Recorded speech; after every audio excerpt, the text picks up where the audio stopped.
ఒక ఊరిలో ఒక యువకుడు ఉండేవాడు.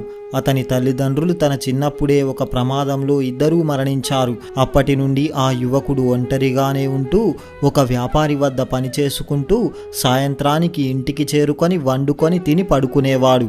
ఇక ప్రతిరోజు ఇదే అతని దినచర్య.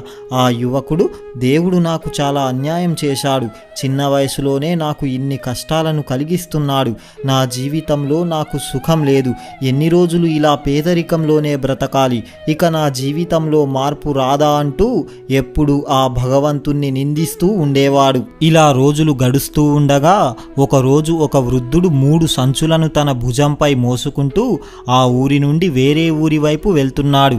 ఆ వృద్ధుడు ఆ మూటలను మోస్తూ బాగా అలసిపోయి ఊరి బయట ఉన్న ఒక చెట్టు కింద కూర్చున్నాడు. అలా అలసిపోయి ఇక నడవలేని స్థితిలో ఉన్న ఆ వృద్ధుడి కన్ను అదే దారిలో వెళ్తున్న ఈ యువకుడిపై పడింది.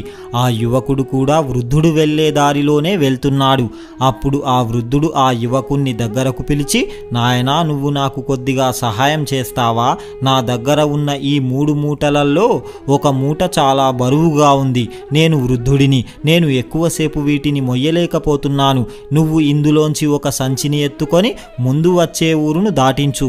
నువ్వు ఈ సంచిని మోసినందుకు నీకు 3 బంగారు నాణ్యాలు ఇస్తాను అని అంటాడు. ఆ వృద్ధుడి మాటలు విన్న యువకుడు, తాతా, నువ్వేమీ భయపడకు, నేను నీకు తప్పకుండా సహాయం చేస్తాను అంటూ ఒక సంచిని తీసుకొని తన భుజాల మీద పెట్టుకున్నాడు. ఆ సంచి చాలా బరువుగా ఉంది. ఇక ఇద్దరు దారి వెంట నడుస్తూ ముందుకు వెళ్తున్నారు. వెళ్తూ ఆ ఊరు దాటేశారు. అడవిలో నడుస్తూ వెళ్తున్నారు. దారి చాలా చిన్నగా ఉంది. ఇద్దరు మాట్లాడుకుంటూ ముందుకు వెళ్తున్నారు. అప్పుడు ఆ యువకుడు, తాతా, ఈ మూట చాలా బరువుగా ఉంది, ఇంతకు ఇందులో ఏమున్నాయి అని అడుగుతాడు. అప్పుడు ఆ వృద్ధుడు, నాయనా, ఇందులో ఇత్తడి నాణ్యాలు ఉన్నాయి, అందుకే అది అంత బరువుగా ఉంది అని అంటాడు. వృద్ధుడి మాటలు విన్న యువకుడు మనస్సులో ఇలా ఆలోచిస్తున్నాడు, ఇతను వ్యాపారి అయి ఉంటాడు, అందుకే వీటిని తీసుకొని వేరే నగరానికి వ్యాపారం చేయడానికి వెళ్తున్నట్టుగా ఉన్నాడు. అయినా ఇవన్నీ నాకెందుకు, నా పని దీనిని వేరే ఊరికి చేర్చడం అంటూ ఆ ఇత్తడి నాణ్యాల గురించి మర్చిపోయాడు. దానిని ఒక మామూలు మూటలాగే భావించి మోస్తున్నాడు. ఇలా నడుస్తూ సమయం గడిచిపోయింది. వాళ్ళు ఒక నది ఒడ్డుకు చేరుకున్నారు. వేరే ఊరికి చేరాలంటే ఆ నదిని దాటాలి. ఆ యువకుడు బలిష్టంగా ఉండడం వల్ల వెంటనే ఆ మూటను ఎత్తుకొని నదిలోకి దిగి నడుస్తున్నాడు. కానీ ఆ వృద్ధుడు మాత్రం నదిలోకి దిగడం లేదు, ఒడ్డునే నిలబడిపోయాడు.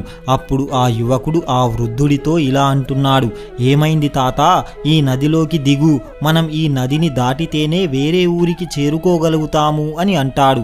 అప్పుడు ఆ వృద్ధుడు, నాయనా, నాకు తెలుసు ఈ నదిని దాటాలని, కానీ నేను వృద్ధుడను, నా దగ్గర ఉన్న ఈ 2 సంచులతో నేను ఈ నదిని దాటలేను. నాయనా, నువ్వు యువకునివి, నీకు చాలా బలం ఉంటుంది, అందువల్ల నువ్వు ఇంకో మూటను తీసుకుంటావా? 2వ సంచిని మోసినందుకు నీకు ఇంకా 3 బంగారు నాణ్యాలు ఇస్తాను అని అంటాడు. అప్పుడు ఆ యువకుడు నవ్వుతూ, తాతా, నువ్వు నాకు బంగారు నాణ్యాలు ఇవ్వకపోయినా నేను నీకు తప్పకుండా సహాయం చేస్తాను, నేను మిమ్మల్ని తప్పకుండా మీ గమ్యానికి చేరుస్తాను అని అంటాడు. అప్పుడు ఆ వృద్ధుడు, నాయనా, నువ్వు చాలా మంచివాడివి అంటూ ఆ 2వ మూటను కూడా ఆ యువకుడికి ఇచ్చేస్తాడు. ఆ యువకుడు 2 మూటలను భుజాలపై పెట్టుకున్నాడు. ఈ సంచి కూడా చాలా బరువుగా ఉంది. ఇక ఇద్దరూ కలిసి ఆ నదిని దాటుతారు.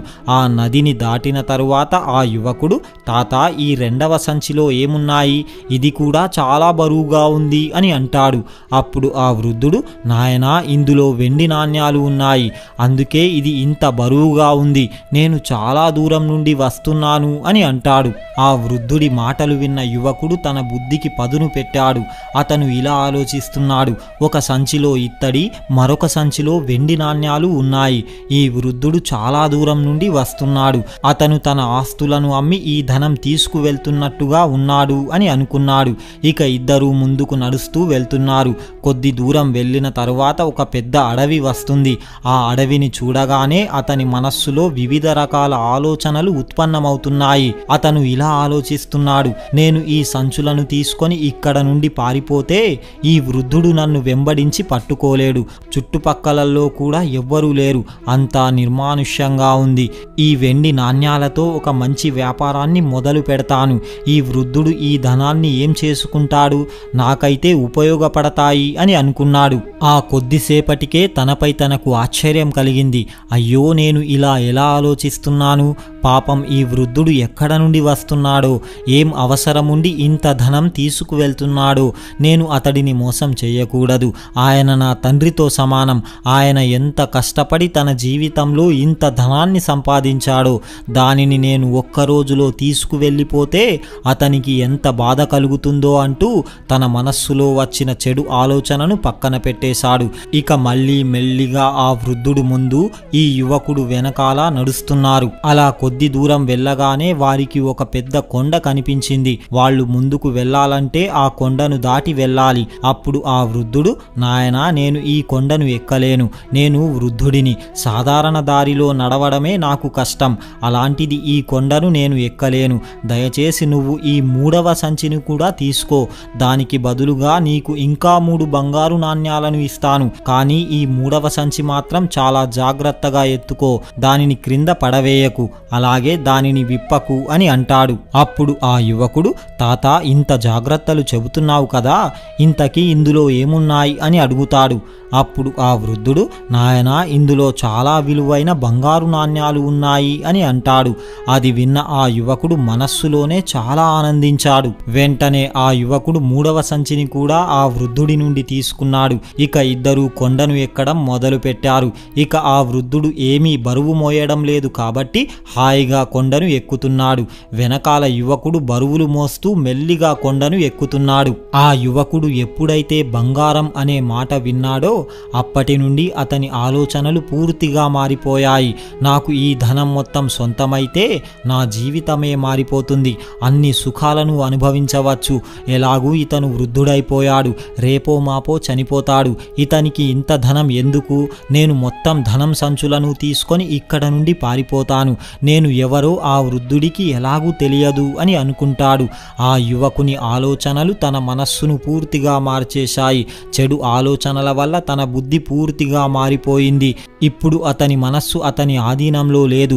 ఆలోచనలు అతని మనస్సును పూర్తిగా ఆధీనపరుచుకున్నాయి. అతని ఆలోచనలపైన అతనికి అధికారం లేదు. తాను చేస్తున్నదే సరైనది అని అతనికి అనిపించసాగింది. తాను చేస్తున్నది తప్పు కాదు అని తెలపడానికి అతని మనస్సు కూడా ఇలా ఆలోచిస్తుంది. ఈ వృద్ధుడు ఒక దొంగలాగా ఉన్నాడు. లేకుంటే ఇతని వద్ద ఇన్ని బంగారు నాణ్యాలు ఎలా వస్తాయి? ఒకవేళ ఇతను వ్యాపారి అయితే ఇతను ఇలా ఇంత కష్టపడుతూ నడుచుకుంటూ ఎందుకు వెళ్తాడు? ఇంత ధనముంటే వెళ్ళడానికి ఏదో ఒక బండిని తీసుకువెళ్తాడు కదా.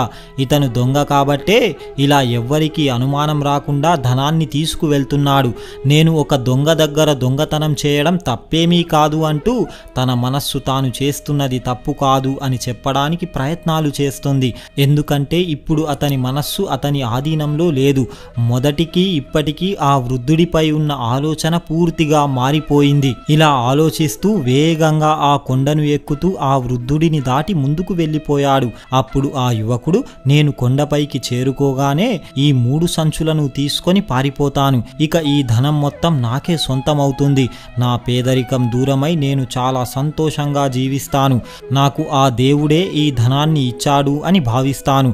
నేను అనుకున్న పని ఏదైనా చేస్తాను. నా వద్ద చాలా ధనం ఉంటుంది. నేను చాలా ధనవంతుణ్ణి అవుతాను అని అనుకున్నాడు. చూస్తూ ఉండగానే ఆ కొండపైకి చేరుకున్నాడు. ఇక కొండ దిగువకు నడవవలసి ఉంది. ఇంకా ఆ వృద్ధుడు కొండపైకి ఎక్కనేలేదు.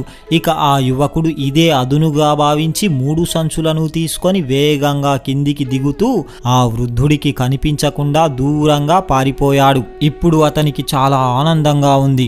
ఆ సంచులు ఇంత కూడా బరువు అనిపించడం లేదు. చాలా దూరం నడిచి మరుసటి రోజు తన ఇంటికి చేరుకున్నాడు. అతని ఆనందానికి హద్దులే లేవు. ఇక ఇంట్లో కొద్దిసేపు విశ్రాంతి తీసుకొని ఆతృతగా ఆ సంచులలో ఒక సంచిని విప్పి చూశాడు. అందులో ఉన్న వాటిని చూసి ఆశ్చర్యపోయాడు. అతనికి మొదటి సంచిలో తుప్పు పట్టిన ఇనుము నాణ్యాలు కనిపించాయి. అది చూసి అతను నమ్మలేకపోతున్నాడు. ఇక రెండవ సంచిని కూడా విప్పి చూశాడు. అందులో కూడా తుప్పు పట్టిన ఇనుము నాణ్యాలే ఉన్నాయి. ఇదంతా చూసి అతను చాలా బాధపడుతున్నాడు. అసలు ఏం జరుగుతుంది? ఆ వృద్ధుడు నాకు చెప్పినదేమిటి? ఇక్కడ నేను చూస్తున్నదేమిటి?